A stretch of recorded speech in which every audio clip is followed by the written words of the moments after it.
le congrès de l'unité, le mariage des deux. D'abord, je dirais que c'est décoiffant, mais c'est normal, puisqu'il y a Lionel Canesi, et qu'il a une chevelure abondante, nous l'avons tous constaté. Rafraîchissant. Rafraîchissant, c'est-à-dire que vous utilisez, je le disais tout à l'heure, la médaille de Marcel Archambault, l'autodérision, mais vous me dites les choses. J'écoutais avec attention celui à qui j'ai confié la responsabilité du développement durable au Conseil supérieur, Mohamed. Vous semez des choses importantes et simplement vous le faites avec les nouveaux outils, avec les nouvelles façons de faire, et puis en disant que nous ne sommes pas une profession triste. Et je crois que c'est ça qui est le plus important. Ça donne, mais c'est toujours à Marseille. Je ne sais pas comment vous appelez d'ailleurs. Gabi, où est-ce qu'il en reste? Gabi, ça me va très bien. Gabi, je trouve qu'à Marseille, il y a de la chaleur, c'est normal. Il y a de l'affect. Je disais que c'est pétillant, pétulant. C'est même pétant parfois. Pétant. Pétaradant, vous voyez ce que je veux dire. Ça me va très bien. Oui, j'ai vu. Donc j'en conclus que la question que je vous ai posée ne vous a pas vraiment intéressé, puisque je parlais de maisons communes et je vous disais si d'aventure cette histoire de maisons communes vous intéressait aussi. Maisons communes. Nous avons un siège au Conseil supérieur. Dans les fonctions par le passé, je n'ai pas été pour l'acquisition de ce siège pour une raison. J'estimais que le moment était venu d'acheter un siège commun à la compagnie, sans amener la confusion. Et c'est important. Et on avait trouvé, il y a un immeuble pas loin de chez nous qui a 2 entrées différentes, qui a 2 espaces avec une olave centrale. C'était exactement ce qu'il nous fallait. Je pense qu'on a acheté trop tôt et trop vite à un moment parce qu'on aurait dû se retourner vers l'astuceur. Ça n'a pas été fait, donc on fait avec. On a dépassé ce stade-là. Avec Yves, nous avons de plus en plus de systèmes communs, de solutions communes. Des salariés de la compagnie sont logés au Conseil supérieur. Tout ce qui est international est au Conseil supérieur. Tout ce qui est comptable est à la compagnie nationale. L'étape suivante que nous avons décidé d'engager, et c'est l'étape la plus importante pour la profession, c'est l'attractivité et la formation. C'est parce que nous ne prenons pas 36 chantiers. On veut en mener un avec attention. Eh bien, il sera également commun à terme. Et là aussi, bien sûr, physiquement, il est commun. Donc, on a dépassé ce stade-là. On a loupé le coche un jour. Les engagements financiers du Conseil supérieur, l'immeuble a coûté 68 millions d'euros. Pardon ? 68 millions d'euros, l'immeuble. Donc, vous avez bien entendu, il faut rembourser l'emprunt, etc. Donc, la crise étant, ce n'est pas le moment de vendre, tout le monde le sait. Donc, pour le moment, on fait autrement. Mais à terme, nous ne l'excluons ni l'un ni l'autre, à condition que financièrement, c'est intéressant et que ça n'amène pas dans la confusion dans nos missions. Voilà. Alors, oui, allez-y. Enfin, je souscris évidemment à ce que dit Joseph. Moi, je suis un homme concret et pragmatique, donc aujourd'hui, en effet, avoir une maison commune, c'est hors de propos par rapport aux sommes engagées. Ce qui est important aujourd'hui, en fait, et je pense que ce qu'attendent tous les confrères, c'est qu'il y ait des synergies entre le Conseil supérieur et la compagnie nationale, qu'il n'y ait pas de redondance, qu'on ne paye pas 2 fois la même chose. Donc c'est ça qui est mis en place. Mais moi, je ne fais pas de l'incantatoire en faisant une liste des synergies potentielles qu'on pourrait avoir, parce que déjà, elle a été faite par nos prédécesseurs. On met en place un certain nombre de choses. Donc l'international a été fait, tout ce qui est comptabilité, la matière première de la profession, c'est fait. On s'engage maintenant sur la formation. On va travailler ensemble sur l'attractivité de la profession.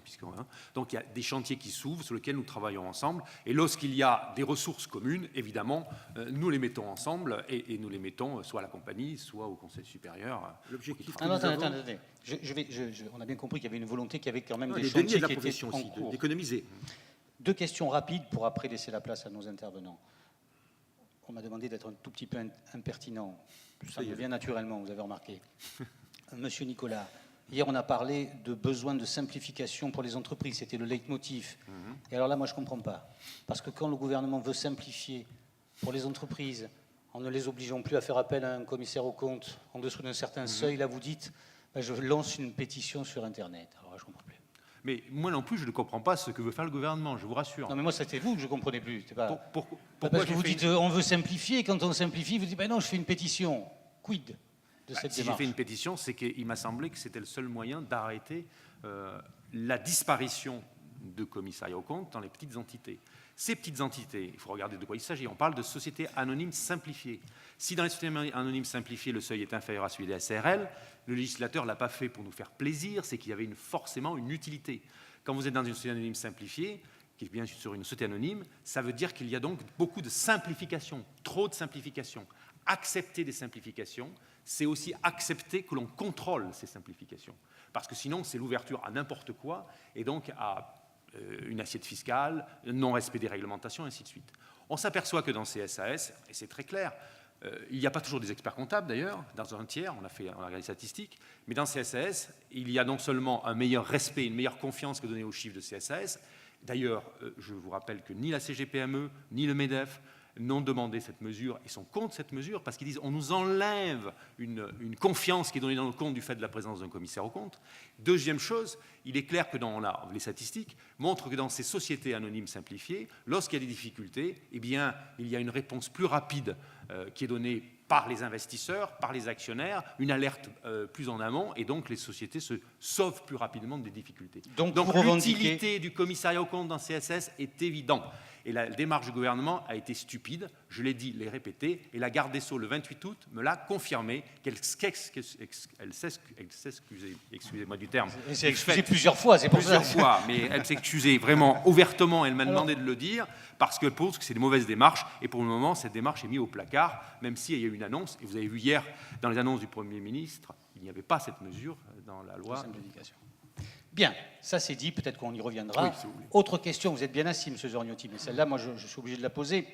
J'ai souvenir d'avoir animé ici même, ou pas très loin, une manifestation des experts comptables. Vous étiez déjà président. Oui. Puis vous êtes parti. Oui. Et puis vous revenez. C'est quoi Alors, ça marche comment? Je ne reviens pas, je suis réélu. Je ne m'appelle pas Joseph Staline, je m'appelle Joseph Zorniotti. C'est le premier point. Deuxièmement, je le prends avec un peu d'humour, hein, rassurez-vous. Avoir été président du Conseil supérieur et oser se représenter, je suis le premier à avoir osé le faire. Parce que quand on se représente, on n'est pas sûr d'être réélu. Quand on a été président du SUP et qu'on a fait plutôt un bon mandat, ce que, y compris mes compétiteurs me reconnaissent, se représenter, ça veut dire que si vous êtes battu, on se souviendra seulement de votre défaite.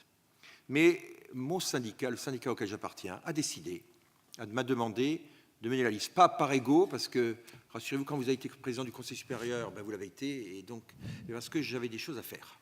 J'avais à parachever les réformes que nous avions lancées. Je vous rappelle, puisque vous étiez déjà sur la scène et que nous avions déjà eu un excellent contact, je le souligne. Même si vous ne vous rappelez plus de mon prénom, mais c'est pas grave. Gabi. Ouais, et moi, je n'ai pas l'habitude d'être intime. Joseph, allons-y. Soyons fous. Gabi. Alors attendez. Oui, vous avez quelque chose à finir. Oui. Je pense que dans les questions qui vont être posées, vous aurez l'occasion d'illustrer. Je ne connais pas les questions, donc c'est pour Alors justement, on va faire appel, si vous le voulez bien, à... Mais vous avez bien compris, j'ai été réélu, je ne me suis pas représenté. On n'est pas dans le système stalinien. Les organes de ces régions, de cette région, les organes du Conseil supérieur sont élus démocratiquement. Je l'ai dit avec beaucoup de solennité, parce qu'il y a, nous le savons tous, on n'a pas de langue de bois. Et j'ai surtout pas de langue de bois avec mes confrères ici présents, mes consoeurs, quelle que soit leur origine. Il y a des contestations d'élections. C'est le droit. Il faut respecter le droit. N'empêche que tant qu'il n'y a pas de jugement, les structures en place, que ce soit dans les régions qui sont concernées, que ce soit au Conseil supérieur, sont légitimement habilités à prendre toutes les décisions pour défendre l'intérêt de la profession. C'était important parce que certains se posent des questions. Est-ce que le président du Conseil supérieur, compte tenu des contestations, a le droit de représenter? Et ils ont le droit de se la poser. Donc on sommes dans un état de droit. C'est au juge de décider. Bien. Marc Bollé va nous rejoindre. Marc Bollé, que vous allez accompagner de vos applaudissements, ancien bâtonnier du barreau de Marseille et futur président de la conférence des bâtonniers. 1000 fois merci et pardon du retard. Je sais que vous avez un avion qui vous attend. Enfin, je ne vous attendrai pas pour tout dire. Non. Mais vous avez tenu, à interpeller... C'est pas le mien, l'avion, oui. Oui, c'est pour ça. Joseph, vous n'êtes pas expert comptable. Joseph Zorniotti. Je ne suis pas avocat d'affaires. Et Yves Nicolas, donc la parole est à vous. Je pratique beaucoup, Gabi. Hein, donc, sur le thème de votre choix, bien évidemment. Sur le thème de mon choix. C'est pas vrai, ça, Gabi, parce qu'en fait, le président sait très bien sur quel thème je vais l'interroger. Peut-être, d'ailleurs, j'ai un tout petit peu, un peu bougé les choses. D'abord, je voudrais dire le plaisir qui est le mien d'avoir été invité lors de ce colloque. Je compte, l'assistance le sait, beaucoup d'amis au sein de vos professions. Et c'est un véritable honneur pour moi d'être aujourd'hui à votre table pour débattre. Alors, Président, on est toujours, et c'est un défaut de nos organisations professionnelles, et on le sait bien, on est toujours en réaction, un peu en réaction et moins dans l'action. Vous peut-être, parce que vous avez des mandats extraordinaires, mais d'une manière générale, quand même, on est un peu en réaction. Et sur le thème de l'interprofessionnalité, puisque c'était le nôtre, on constate que les choses se font sur le terrain, Parce que les mentalités évoluent, parce que les besoins de nos clients sont différents, parce que le marché exprime un certain nombre de choses. Et aujourd'hui, on voit que des professionnels, notamment du chiffre et du droit, se sont rapprochés jusqu'à faire des choses ensemble sans qu'il y ait une organisation juridique pérenne qui offre de la sécurité aux professionnels.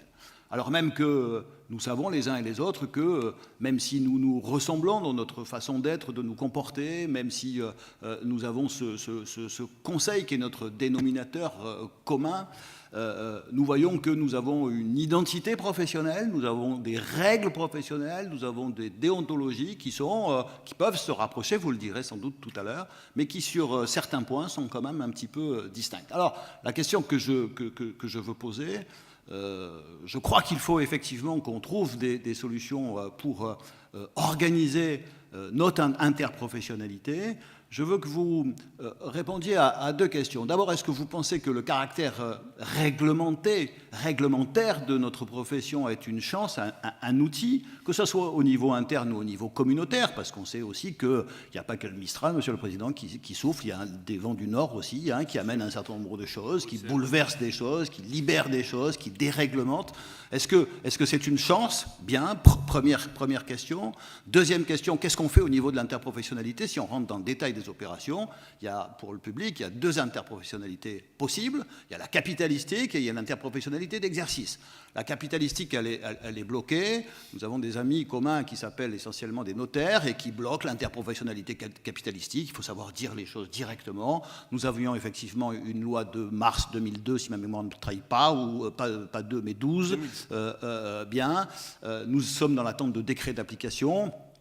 Il y a quelques blocages, on sait d'où les blocages proviennent. Comment est-ce qu'on peut faire sauter le verrou de ce point de vue-là? Parce que ça paraît indispensable. Deuxièmement, en termes d'interprofessionnalité d'exercice, comment est-ce qu'on peut arriver à concilier de façon efficace et pérenne? On a vu aujourd'hui que, notamment sous votre impulsion, Monsieur le Président, et avec le Conseil national des barreaux, des choses se font, des rapports ont été échangés, des propositions de création de structures, et notamment d'une ARPI, étaient envisagées. Ça pose quand même un certain nombre de petits problèmes. C'est pas forcément pérenne. Comment est-ce qu'on va arriver à faire les choses? Parce que je reviens à mon introduction, il y a un vrai besoin qui s'exprime, en tout cas du côté des avocats. Je crois que la tendance est d'aller vers une interprofessionnalité sérieuse et organisée. Alors, à vous.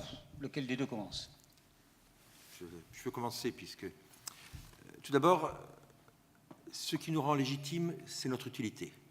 Pourquoi est-ce que j'ai décidé, en 2010, d'enterrer la hache de guerre avec les avocats? Parce que ce n'est pas légitime. Et que, lorsqu'on s'est frité, Monsieur le bâtonnier, sur l'acte d'avocat, parce qu'il faut... Je pense qu'en parlant des guerres du passé, on construit l'avenir. L'Allemagne et la France sont le plus bel exemple de ce qu'on peut faire. On s'était frité sur l'acte d'avocat.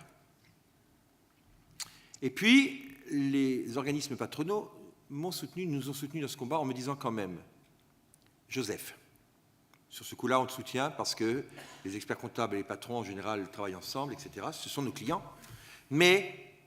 n'oublie pas une chose, ceux qui payent en dernier lieu, ce sont les clients. Et quand vous vous déchirez, comme vous déchirez une tunique, finalement, celui qui paye la tunique, in fine, c'est quand même le client. Et que pour servir le client, il faut faire appel aux meilleures compétences. Et c'est d'abord cela qui rend légitime notre union, mon cher bâtonnier.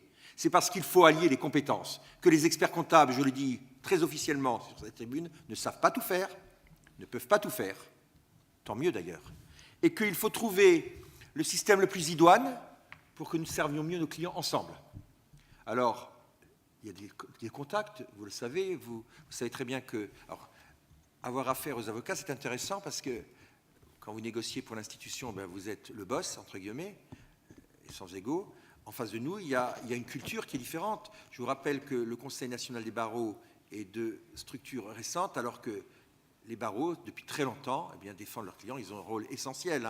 Défendre quelqu'un, défendre la veuve et l'orphelin, mais également défendre les coupables jusqu'à ce qu'on estime qu'ils soient coupables, c'est très beau. Il faut en être fier. Simplement, ils ont un historique qui fait que les barreaux sont importants et que c'est moins unitaire que chez nous au niveau de la pyramide. Alors, c'est accessoire. N'empêche, ce n'est pas facile de négocier. Maintenant, L'interprofessionnalité capitalistique, on a lancé les bases, c'est la loi de mars 2011 qui permet ensemble de faire des structures, à part qu'on y a mis dans le pot commun, comme vous le dites si bien, des notaires, des administrateurs, etc., et que tout le monde ne veut pas y aller ensemble. Particulièrement, sans langue de bois, les avocats et les notaires, et un peu de friture ensemble. Et donc, comment est-ce qu'on peut poursuivre? Parce que nous avons envie, les experts comptables, je crois que vous êtes tous d'accord dans la salle, de pouvoir travailler avec les avocats, de faire des choses avec eux, y compris des structures juridiques. Et des structures juridiques, là aussi, il n'y a pas de mot tabou. On doit parler business, on parle argent. Il y a aussi des problèmes de partage de bénéfices, de répartition, et sinon ce n'est pas clair. Donc il faut trouver des structures. Vous parliez de l'ARP, bien sûr, qui a été évoqué d'ailleurs par, il y a un groupe qui est en place chez vous, animé par Anne Vaucher, il me semble, et pour chez nous c'est Gérard Ranchon, donc on travaille ensemble. Ce qu'il faut maintenant trouver, c'est de côté pratique. Moi, si tout le monde ne veut pas aller à l'interprofessionnalité, j'ai proposé à celui qui était encore à l'époque président du CNB, il y en aura un autre ce soir, nous savons très bien de qui il s'agira, et j'aurai un contact dans les 15 prochains jours, je vous l'ai dit tout à l'heure en aparté avec lui. Il faut que si tout le monde ne veut pas y aller, que nous ayons le courage, le Conseil national des barreaux et le Conseil supérieur de l'ordre, d'amener à nos deux tutelles respectives, que sont Bercy et la place Vendôme, un projet de texte dans lequel nous avons le droit de faire des choses. Parce que les clients nous l'attendent, le client le plébiscite. Et donc, vous avez vu, moi, je parle là plus de prérogatives d'exercice, de périmètre. Je parle qu'il faut, pour mieux servir les clients, les compétences les plus complètes et les meilleures. C'est ça qui doit être la seule légitimité que nous ayons ensemble. Alors, sur la déontologie, je termine, sur la déontologie. J'ai fait faire une étude au Conseil supérieur en comparant nos deux codes de déontologie. Ils sont identiques à plus de 95%. L'indépendance est quelque chose qui est quasiment inné chez vous, qui est également inné chez nous. Nous avons choisi une profession libérale. Les problèmes de secret, alors il est plus important chez vous, on sait qu'il est important que les avocats aient un secret absolu, chez nous il est plus relatif, on le sait, n'empêche que quand même la naissance du secret, elle nous est commune. Alors si on fait des structures, il va falloir trouver des solutions avec nos codes de déontologie, et nous ne sommes pas pareils. Si nous étions pareils, vous seriez expert comptable ou je serais avocat, donc nous ne sommes pas pareils. Il faut mettre en valeur nos complémentarités, y compris les complémentarités de nos codes de déontologie et de notre savoir-faire. Voilà ce que j'ai envie de vous dire. Nicolas.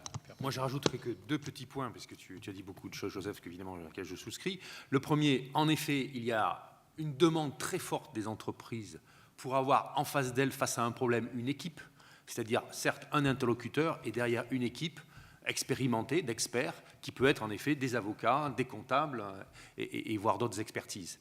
Donc, il faut qu'on puisse y répondre, parce que si on n'y répond pas, il y a déjà des cabinets de consultants non réglementés qui disent on est capable de le faire, et nous on n'a pas tous ces problèmes de réglementation ou de secret professionnel, on est beaucoup plus souple, et donc on se fait tailler des paupières et on perd du chiffre d'affaires qui devrait être dans la profession réglementée. Le deuxième point, là c'est ma vision évidemment commissaire aux comptes, le commissaire aux comptes, sa réglementation est encore beaucoup plus dure que celle de l'expert comptable, ce qui fait que lorsque vous êtes commissaire aux comptes, évidemment, les missions que l'on peut faire en dehors de la mission légale sont extrêmement limitées. Ce qui veut dire que plus vous avez de commissariat aux comptes, plus la capacité de développement de l'entité ou du cabinet ou de son réseau est limitée. Donc j'ai bien conscience que le commissariat aux comptes est une sorte d'empêcheur de faire des métiers pluridisciplinaires. Je veux faire quelques observations. La première qui consiste à dire que le débat de l'interprofessionnalité, Joseph, parce qu'on voit, c'est l'habitude à la table, naît d'abord d'une volonté à l'origine de la chancellerie de mettre autour de la table les professionnels du droit. Sans les experts comptables. Sans les experts comptables. Et si je le dis, c'est que j'étais présent lors de ces réunions il y a quelques années, sous l'autorité de la directrice à l'époque des affaires civiles et du Sceau, Madame Pascale Fombeur, pour ne pas la nommer. Et ça a été ma première réaction à la première réunion de dire mais il manque quelqu'un. Et il manquait effectivement les professionnels du chiffre. Bon. C'est le premier point. Deuxième point, je ne peux que te rejoindre sur le plan de la compétence et des exigences qui sont les nôtres dans nos institutions, de faire mieux en termes de qualité, en termes de formation professionnelle, sur la démonstration qu'effectivement, sur le terrain, il n'y a que la compétence qui paie. Et si on ajoute effectivement des compétences à la compétence, ça sera dans l'intérêt du client et c'est ce que les clients veulent, ce que le marché appelle de ses voeux. Cela étant, une fois qu'on a dit ça, et quand on rentre un peu dans le détail, parce que je crois qu'il faut être pragmatique, c'est pas tout à fait simple. Enterrer la hache de guerre stupide avec les avocats à l'époque sur l'acte d'avocat, bien sûr qu'il fallait le faire, et bravo à ceux qui l'ont fait à l'époque. Mais sur le... Je rends hommage à Thierry Vickers qui a osé chez vous. Oui, tout à fait. Il l'a fait avec moi. Bon, ouais. Et si Thierry n'avait pas été là, ça ne serait pas fait. Non, mais Thierry l'a fait, il avait raison de le faire, et on est, je suis dans cette ligne. Je suis un ami de Thierry, donc je peux le dire. Ma pratique professionnelle est une pratique dans le milieu des affaires, avec et grâce aux professionnels du chiffre. Donc, bon, on ferme la parenthèse. Ce que je veux dire, c'est qu'aujourd'hui, pour arriver à trouver des solutions, il faut que nous fassions preuve à la fois d'imagination et d'une certaine forme de rigueur sur le plan juridique. Parce que quand on va dire nos déontologies se ressemblent, presque complètement, oui, bien sûr, mais pas totalement, parce qu'il y a quand même quelques différences en matière de secret, en matière de conflit d'intérêts, en matière d'obligations déclaratives, par exemple, et on peut les prendre les unes après les autres, et donc on va se dire, c'est 95% similaire, sauf que le 5%, il fait blocage à un moment donné, on a besoin de trouver des solutions pour ça, parce que l'exercice d'une mission partagée dans une interprofessionnalité d'exercice, un dossier qui dérape et un juge d'instruction, vous n'allez pas me faire croire que le juge, il va prendre d'un côté ce qui l'intéresse, et de l'autre côté, qui va le laisser en disant ça, je touche pas, parce que c'est pas vrai. Je prends cet exemple-là parce que c'est le plus extrême et que chacun le comprendra bien. Donc il faut tout de même faire attention à ce qu'on est en train de faire.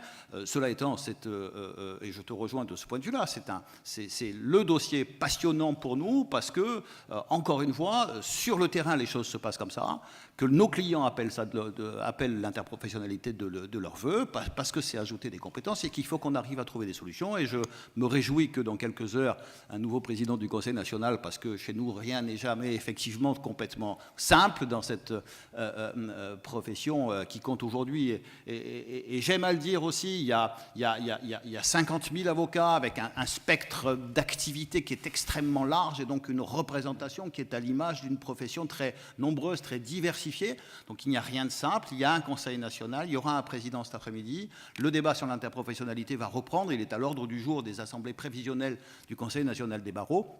Travaillons effectivement ensemble pour arriver à cadrer ça et à trouver des solutions pour que les problèmes techniques soient surmontés. C'est ma façon de voir les choses. Le dernier point, tout de même, et qui heurte les avocats, mais c'est un vrai débat pour nous. Si on ne le fait pas, deux réflexions, si on ne le fait pas, l'Europe le fera. Absolument. D'accord. Et ce sont des professions qui ne seront pas des professions réglementées qui risquent de le faire. On voit des officines. Les officines. Les braconniers du droit sont les braconniers du chiffre, je le rappelle toujours. Le combat est commun de ce point de vue-là. On devrait multiplier ou en tout cas faire en province ce qui est fait à Paris. Enfin bon, bref, c'est un autre débat, mais on n'en est pas loin. Deuxième point, et dernier, c'est le problème des capitaux extérieurs qui créent un certain nombre de difficultés pour la profession d'avocat parce que ouvrir cette interprofessionnalité d'exercice avec des structures communes, c'est le problème des capitaux extérieurs demain. Et là, la profession d'avocat est nettement plus frileuse. Sans doute que les professionnels du chiffre sur ce débat-là, encore que, mais c'est un vrai débat d'avenir pour nos professions. Vous m'autorisez 2 minutes juste ? Très rapide. Alors, sur le problème juridique, il faut s'en donner les moyens, tu sais. Nous n'étions pas exemptés de déclaration de soupçon, tu le sais, pour le Conseil juridique.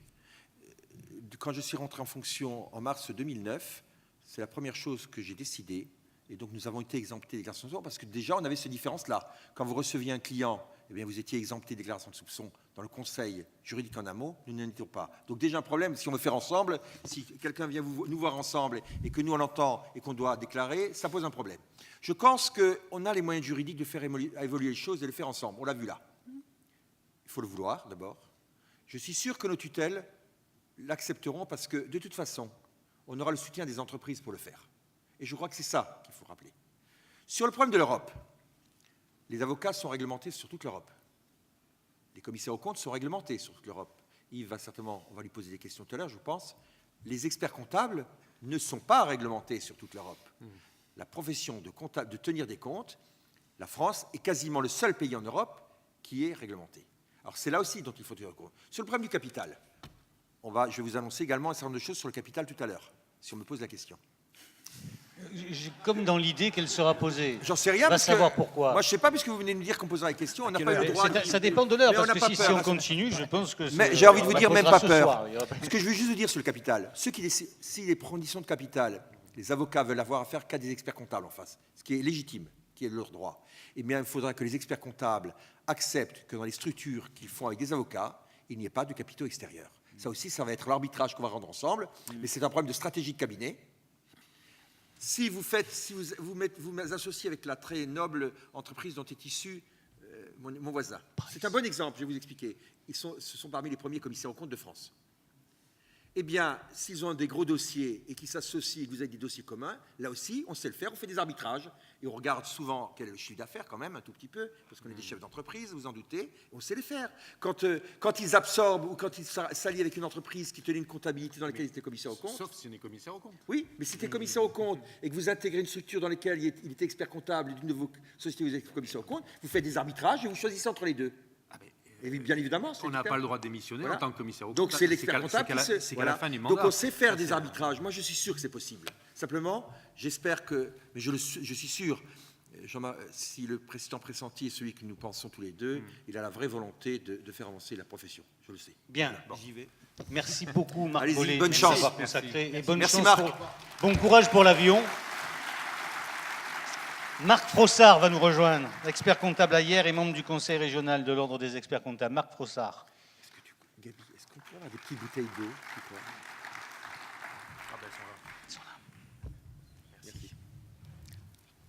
Alors, à vous, je vous ai vu potasser ça depuis ce matin, donc les questions sont prêtes.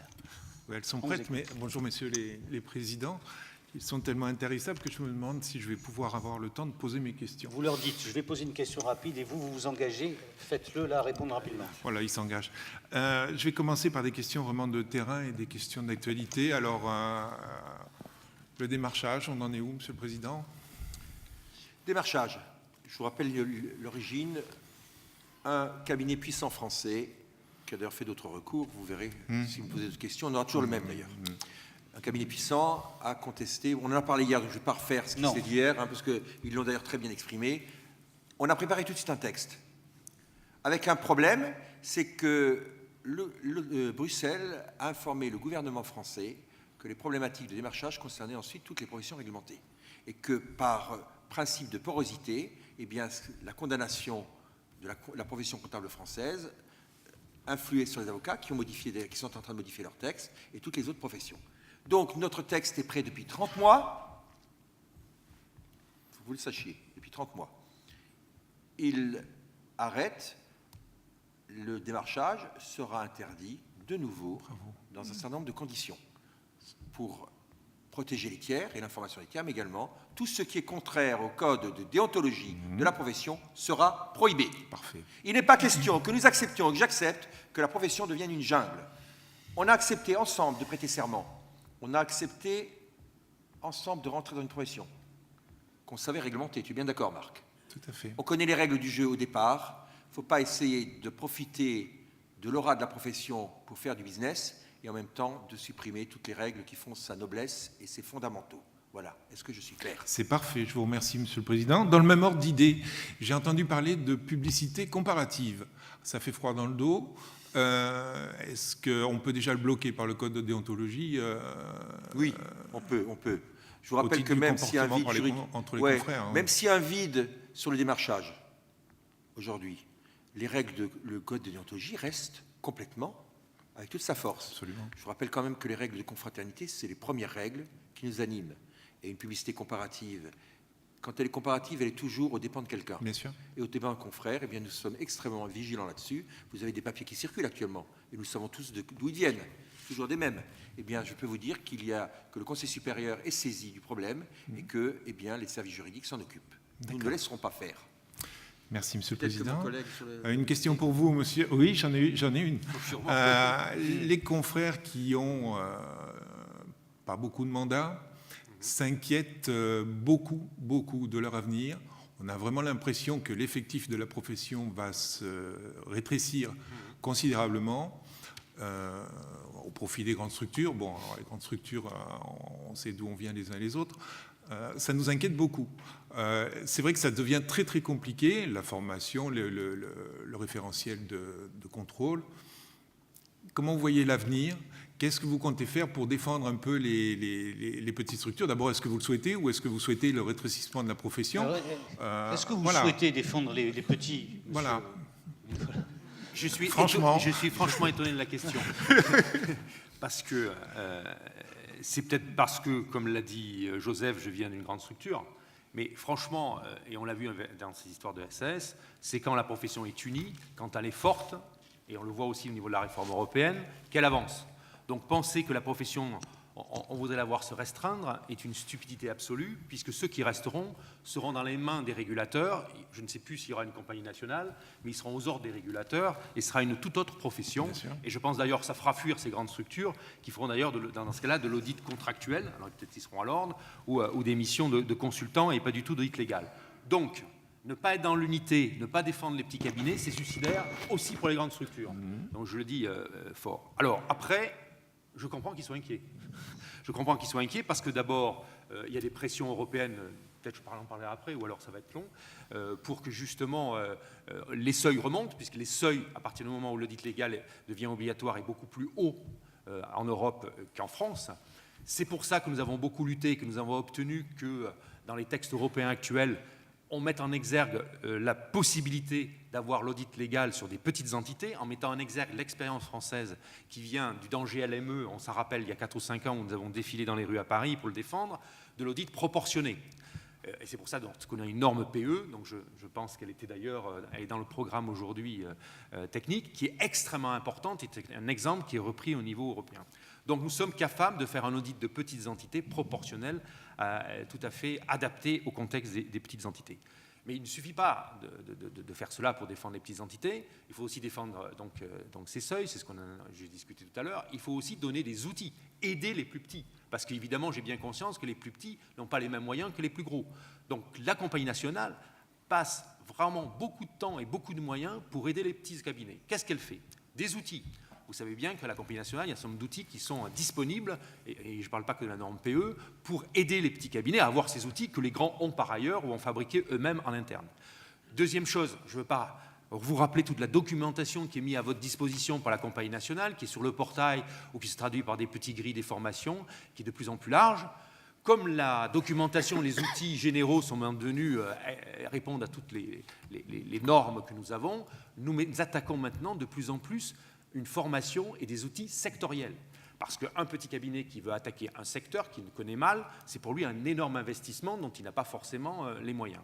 Donc il faut que les plus grands qui ont fait qui ont fait cet investissement le partagent et qu'on le mutualise à travers évidemment les commissions de la compagnie nationale et les formations qui sont données après. Ça existe déjà dans les mutuelles d'assurance, dans le monde associatif, et il faut qu'on le multiplie dans d'autres mondes. Et nous avons des mondes qui s'ouvrent, j'en parlerai si on me pose la question, comme les hôpitaux ou bien le plus largement le secteur public, l'autorité territoriale, où nous devons faire des investissements à la compagnie nationale pour aider les petits confrères à accéder à ces mandats. Et dernier point qui me fait peur, c'est le problème des appels d'offres qui se multiplient dans la profession de commissaire aux comptes. Évidemment, on comprend bien les entreprises qui demandent cela, avec des abus inadmissibles venant d'ailleurs de tout, et souvent de grands cabinets, pour gagner des parts de marché à des prix cassés. Ça, il est évident que nous luttons contre cela à la compagnie nationale. Nous avons d'ailleurs, pour la première fois, une réunion avec les directeurs région qualité, les présidents de compagnies régionales pour prendre des mesures, puisqu'évidemment la meilleure façon d'agir pour nous, c'est par le contrôle de qualité et empêcher ces errements qui peuvent aboutir justement à une qualité inférieure. Nous intervenons aussi auprès des ministères, contrairement aux universités où vous savez que le panel des cabinets qui ont été qui pouvaient avoir la possibilité de faire un dossier pour répondre aux appels d'offres des universités est limité. Pour les hôpitaux, il n'y a aucune limite. Tous, vous pourrez répondre aux appels d'offres des hôpitaux qui vont commencer très très bientôt. Et bien sûr, il y aura une formation sur les hôpitaux qui va être donnée très prochainement par la compagnie nationale à partir d'un groupe de travail hôpitaux, bien sûr, qui existe. Donc vous voyez que c'est une réponse par des outils, par la possibilité d'accès à ces nouveaux mandats et par la défense des mandats actuels. Tiens, merci. Écoutez, une dernière question et après on appellera Farouk. Une question incontournable aussi, après Parce que on là, verra, vous en mais- avez, c'est Non, non, mais quasi annuaire. C'était juste pour me rassurer, en fait. et Ah oui, parce que moi, ça m'inquiète. Non, Ça vous rassure. il faut pas.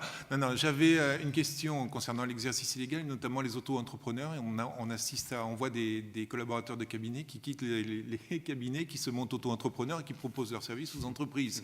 Je sais que vous êtes actif en matière de lutte contre les illégaux. On en est où sur ces auto-entrepreneurs et de façon générale Les premiers auto-entrepreneurs, il faut le savoir, sont dans le domaine de gestion. Et dans le domaine de gestion, sans langue de doigt, c'est du pipeau. Ils font de la compta. Voilà. J'ai averti, j'ai été reçu par le cabinet de Sylvia Pinel cette semaine. Nous avons reçu plusieurs ministres cette semaine. Je lui ai indiqué, donc nous sommes fer de lance pour que, premièrement, accompagner les auto-entrepreneurs qui ne font pas une activité illégale. Et j'ai demandé à la ministre, encore en l'air, qu'elle soit extrêmement ferme. Alors, sur les histoires de collaborateurs, c'est un tout petit peu plus subtil que ça, parce que on m'a aussi averti qu'il y avait des cabinets qui demandaient à leurs collaborateurs de les quitter pour s'installer comme... Non, mais attendez, Non. c'est ce que m'a dit la ministre, et elle a raison. Ça veut dire, et ça s'est fait dans beaucoup de branches. Vous savez que sur les installations de portes et fenêtres, ils ont quasiment licencié tout leur personnel et qu'ils sont tous en auto-entrepreneur. Et ça s'est fait également avec quelques cabinets, dont je tairai les noms ici, par respect, mais quand même... Là, je me sens petit et un peu merdeux parce que la ministre me dit « Vous avez raison, il n'est pas question d'accepter l'égal, mais on vous signale quand même qu'on a des noms de quelques cabinets qui ont proposé à leurs collaborateurs de les quitter pour s'installer. » Là, ça jette Alors un l'exercice froid. illégal doit être une lutte sans merci et sans pitié. Vous savez que j'ai embauché au Conseil supérieur un ancien inspecteur de police pour une raison. Il faut se professionnaliser. Aujourd'hui, l'exercice illégal, ça se fait sur Internet. Donc, j'ai embauché quelqu'un qui était spécialisé comme commissaire sur la traque Internet.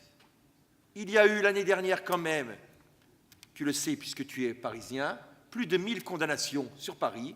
Le collègue que nous avons à Paris de Mohamed est extrêmement virulent là-dessus. Et d'ailleurs, je vous suggère d'aller sur le site de l'Ordre de Paris. Vous verrez qu'il y a plein d'outils. Il est temps.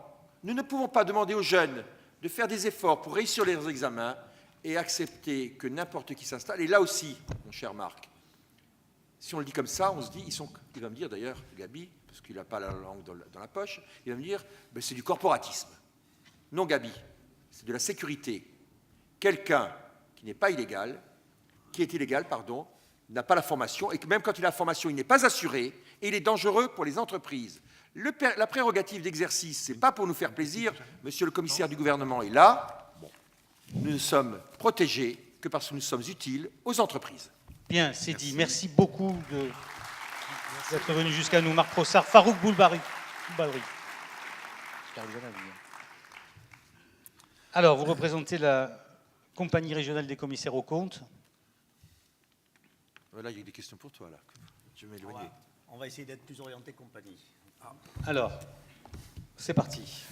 Mon cher Gabi, avant cela, j'ai un petit message à te transmettre, chose que je fais bien aimablement. On me dit d'annoncer le SAV après Michel Godet, parce que dans la salle, ils sont nombreux à le redemander, puisqu'apparemment nos vedettes Lionel Canesi et Abdou ont fait fureur, nos deux confrères, auprès du SAV. Donc pour ceux qui l'ont loupé, il va être retransmis.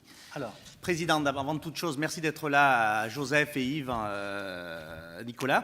Alors moi, j'aurais souhaité qu'on parle peut-être un peu plus commissariat aux comptes et défense des intérêts des confrères et des petits cabinets. Nouvelle mandature, depuis 2013, vous êtes le président de l'instance nationale. Et en ce sens, c'est la première fois, il me semble, qu'on a le représentant d'un grand réseau, d'un grand cabinet.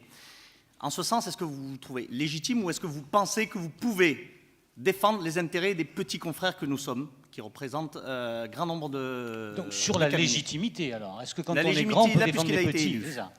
Pas sur le fond, sur la légitimité. Franchement, je ferai deux observations avant de répondre. C'est que je suis très étonné de la question.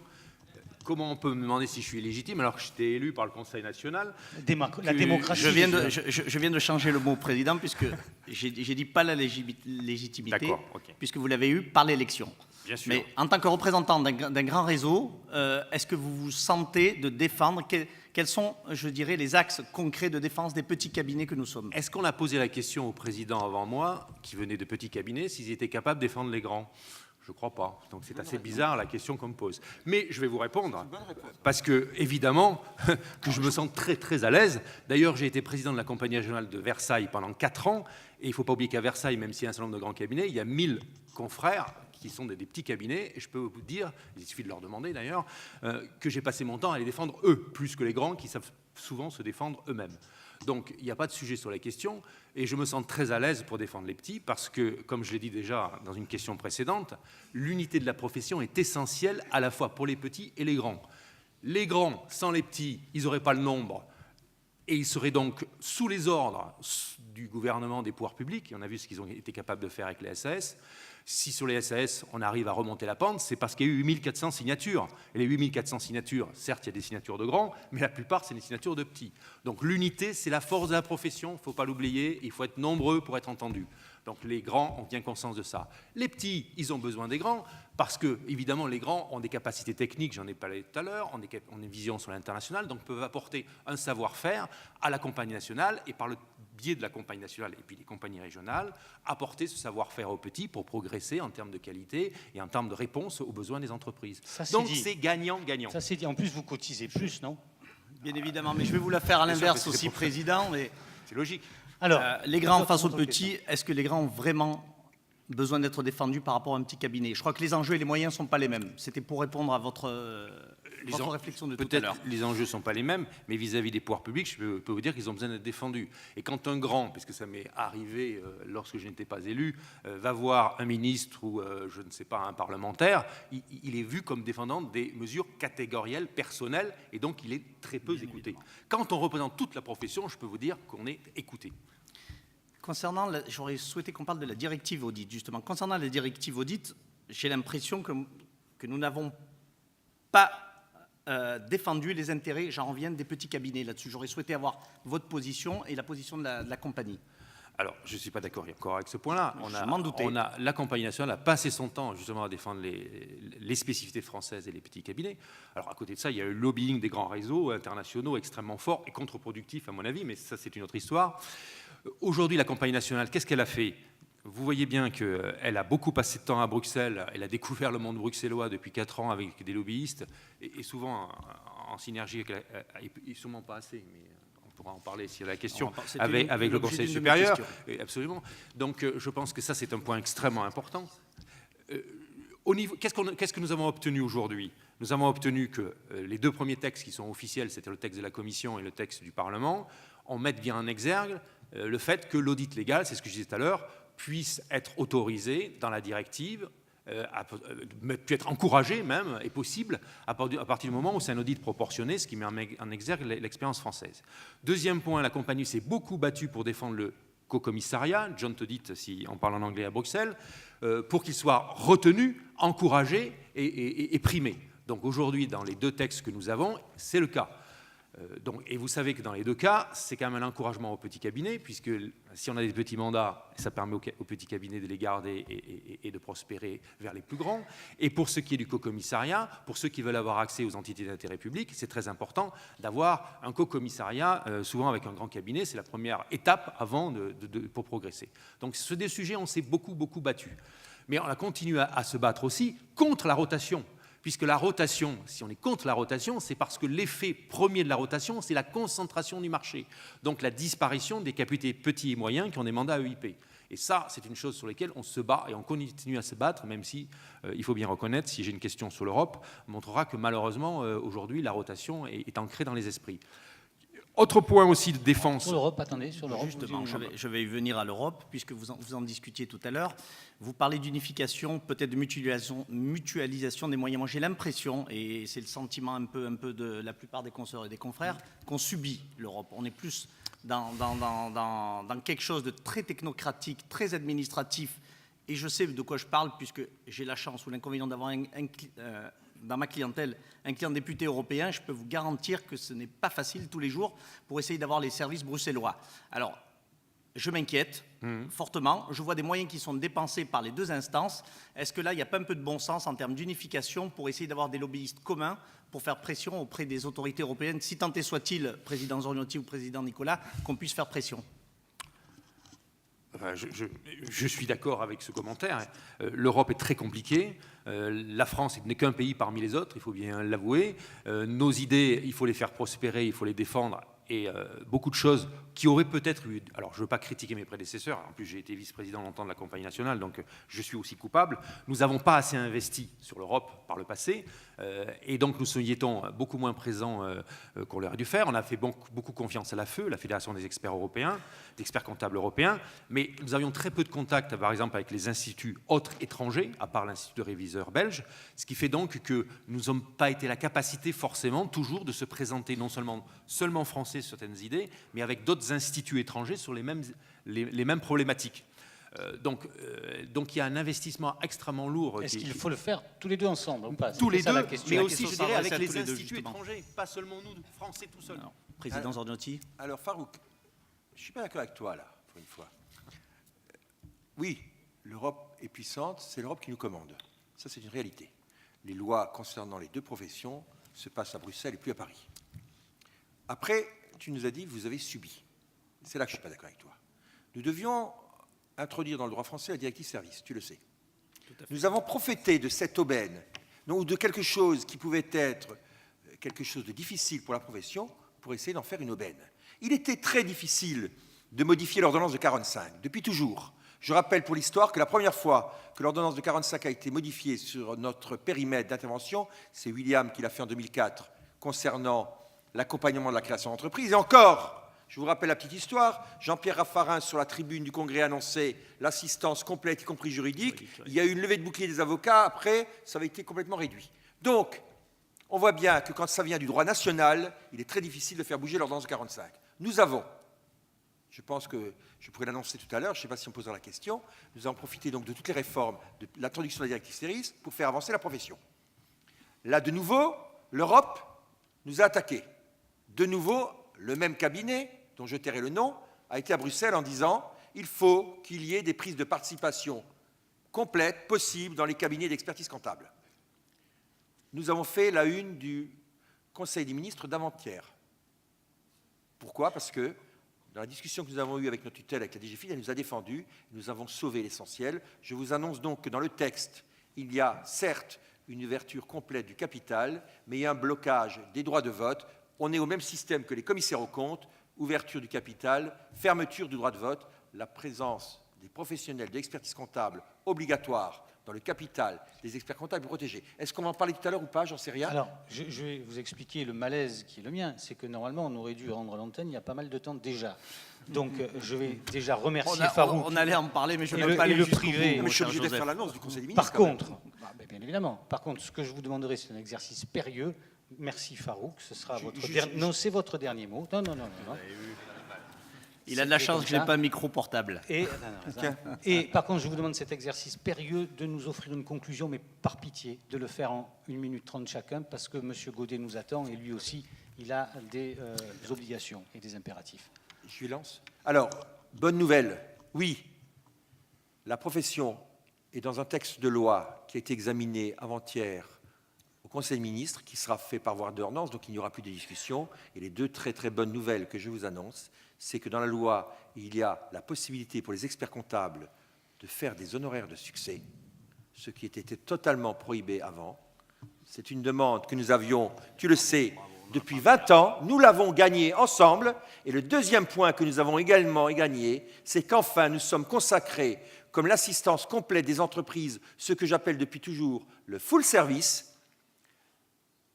Le compte équivalent de CARPA des avocats est créé définitivement dans le texte de loi. Demain, nous pourrons recouvrer les créances de nos clients en le faisant passer par ce compte. Nous pourrons payer les fournisseurs. Nous pourrons assister complètement les entreprises. Là aussi, nous ne sommes légitimes que si nous sommes utiles et notre utilité est consacrée. Je crois, vous avez eu, Gabi, au début, une question impertinente me demandant pourquoi je m'étais représenté. Mon première motivation, c'était de parachever les réformes. Or, les activités commerciales que nous paracheverons ensemble courant 2014, de façon extrêmement claire, il n'est pas question il faut préserver l'indépendance des professionnels. C'est ce qui fait notre force. N'empêche que nous devons avoir le droit de faire les mêmes choses que nos compétiteurs étrangers. Eh bien, le texte de loi du Conseil des ministres d'avant-hier nous le consacre. Nous avons gagné. Yves Nicolas, 1 minute 30. Pour faire vite, évidemment, des informations, même si j'en ai dit déjà un petit peu, sur le problème des SAS, puisque c'est le problème qui nous a occupés depuis le mois de juillet. Vous savez, puisque j'ai essayé de communiquer au fur et à mesure de ce que nous faisions à la Compagnie nationale, qu'on a inclus dans les mesures de simplification sans aucune concertation et sans même l'accord de la tutelle, le ministère de la Justice, cette mesure de relever des seuils. Les discussions que j'ai eues à partir du moment où le bruit a couru avec le ministère du redressement productif ont été assez difficiles. Depuis, vous avez tous extrêmement bien réagi et je dois vous remercier de tous ceux qui ont pu signer cette pétition. Vous étiez 8400, j'ai eu 8400 signatures que j'ai pu porter à la garde des Sceaux. Vous vous doutez que ça fait un effet incroyable au niveau des pouvoirs publics, puisqu'ils ne pensaient pas qu'il y aurait une réaction aussi forte de la profession vis-à-vis de cette mesure-là. La conséquence, c'est que la garde des Sceaux m'a dit le 28 août, en dehors du fait qu'elle s'excusait pour l'absence de concertation, et j'ai la confirmation d'ailleurs de sa conseillère, pas plus tard que hier soir, qu'elle avait discuté avec le Premier ministre, M. Ayrault, sur ce sujet, qu'elle considère qu'à partir du moment où il n'y a pas eu arbitrage en sa présence, ce qui est assez incroyable, qu'on arbitre sur notre profession sans la présence de notre tutelle, cette mesure ne pouvait pas être mise en place, et donc elle était reconsidérée. Et je comprends depuis hier que le Premier ministre est d'accord avec ce point de vue et a remis il a fait l'annonce, vous avez vu qu'il n'en a pas parlé hier, l'annonce a été faite, donc elle est remise à plus tard, à reconsidérer dans le futur qui devrait être la fin de l'année au début de l'année prochaine, qui est la considération de la réforme d'audit européenne, dont je vais dire 2 mots, et qui va faire l'objet évidemment de modifications de notre profession en France, puisqu'il faudra se mettre en conformité avec cette réforme d'audit européenne. Donc aujourd'hui, cette mesure n'est pas d'application. Elle sera reconsidérée sûrement l'année prochaine au moment de la mise en place de la réforme d'audit venant de l'Europe. Pour ce qui est de la réforme de l'audit de l'Europe, certains pensent qu'elle n'aboutira jamais. C'est vrai que ça fait 3 ans qu'on discute. Je pense qu'aujourd'hui, de ce que je retiens de l'Europe, et c'est pour ça qu'il faut que j'y sois extrêmement présent, avec la commission que j'ai créée et pilotée par René-Charles Perrault, les choses avancent assez bien, puisque nous avons un texte de la Commission, un texte du Parlement, et on devrait avoir un texte fin septembre, début octobre du Conseil des ministres, qui est en cours de discussion. Une fois qu'on a ces 3 textes, il y a un trilogue qui s'ouvre pour trouver un texte commun, puisque sur certains points, déjà les 2 premiers textes sont assez différents, ce qui pourrait aboutir à un texte commun qui serait voté par le Parlement à la fin de l'année. Et c'est pour ça d'ailleurs que je vous convie le 5-6 décembre aux assises de la Compagnie nationale à Paris-La Défense, parce que le sujet principal sera justement l'impact de cette réforme sur notre métier de commissaire aux comptes en France, avec évidemment beaucoup d'intervenants étrangers ou français, et deuxièmement, lié à tout ça, l'avenir de cette profession de commissaire aux comptes, puisqu'en fonction des impacts, il y aura sûrement des impacts sur notre profession et sur nos cabinets. Donc c'est un moment, je pense, très important sur cette directive européenne. En décembre. Messieurs, mais je ne suis pas convaincu que vous ayez respecté la minute 30. Excusez-moi, mais je suis peut-être un peu bavard, mais il y a tellement de choses à dire. C'est un peu bridant quand même. Bridant, ben, ça fait quand même 1h15 que nous sommes. Mais regardez, vous allez être encore plus bridés parce que Mohamed Lakila veut vous adresser un message. Merci à tous. Monsieur le commissaire du gouvernement, monsieur le président du Conseil supérieur, mon cher Joseph, monsieur le président de la Compagnie nationale des commissaires aux comptes, mon cher Yves, mes chers consoeurs, mes chers confrères, mesdames et messieurs, je débuterai mes propos en essayant modestement, humblement, de prendre un petit peu de hauteur. Dans l'espace limité de la boule terrestre, fourmille une infinité d'êtres qui, bien vu de l'espace, semblent concentrés sur cette terre. Pourtant, à mesure que l'on se rapproche, les êtres qui la peuplent s'éloignent de notre perception, au point que lorsque l'on regarde uniquement son chez-soi, on ne voit même plus son voisin.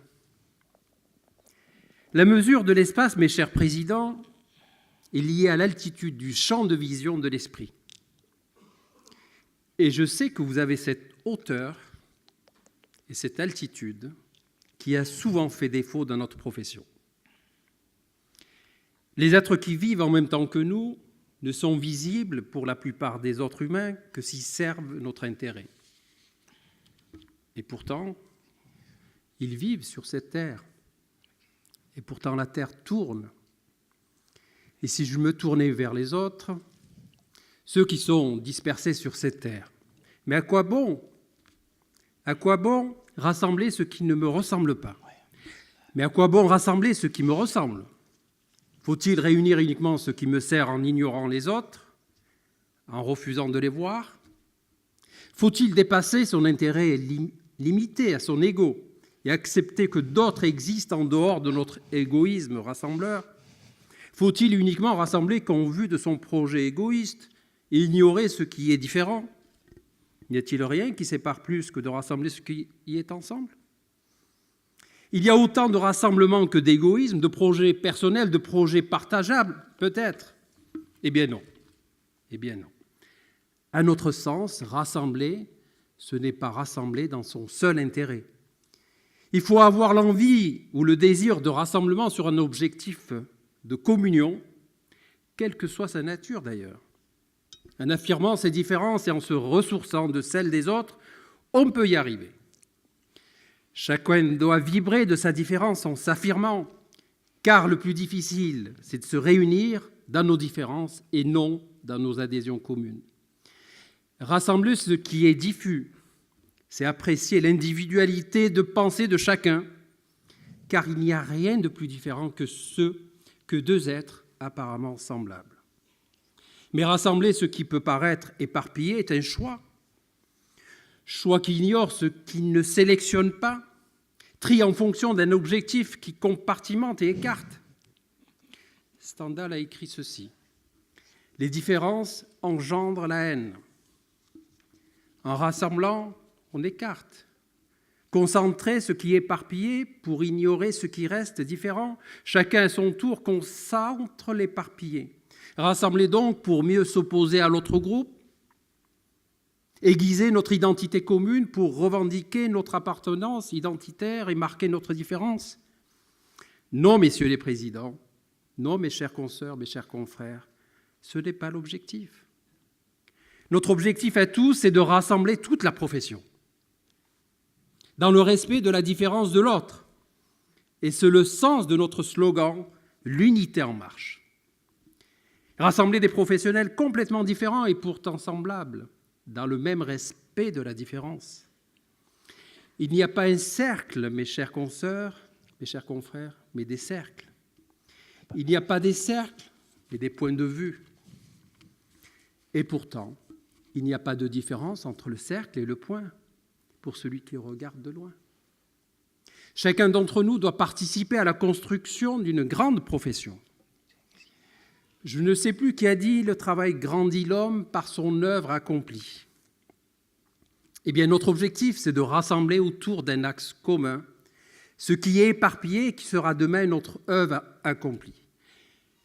Saint-Exupéry a écrit « Si tu es différent de moi, loin de me léser, tu m'enrichis. Si tu es différent de moi, loin de me léser, tu m'enrichis. » Vous avez, messieurs les présidents, le devoir de maintenir et de renforcer l'unité de notre profession, tout en préservant nos deux métiers, car vous êtes les garants de notre profession. Réunir, c'est, me semble-t-il, reconnaître l'origine et la destinée commune de chacun, l'identité des aspirations de chaque consoeur et de chaque confrère, avec tolérance et confraternité. Laissons la conclusion à Lamartine, orateur de ce midi. « Ah, mais qui donc es-tu, flamme qui me dévore? Vois-tu vivre après moi? Dois-tu souffrir encore? Hôte mystérieux, que vas-tu devenir? Au grand flambeau du jour vas-tu te réunir? Peut-être de ce feu tu n'es qu'une étincelle, qu'un rayon égaré que cet astre rappelle. Peut-être que mourant lorsque l'homme est détruit, tu n'es qu'un supplice pur que la terre a produit. Une fange animée, une argile pensante, la vérité rebelle échappe à nos regards. Et Dieu, seul, réunit tous ses rayons et part.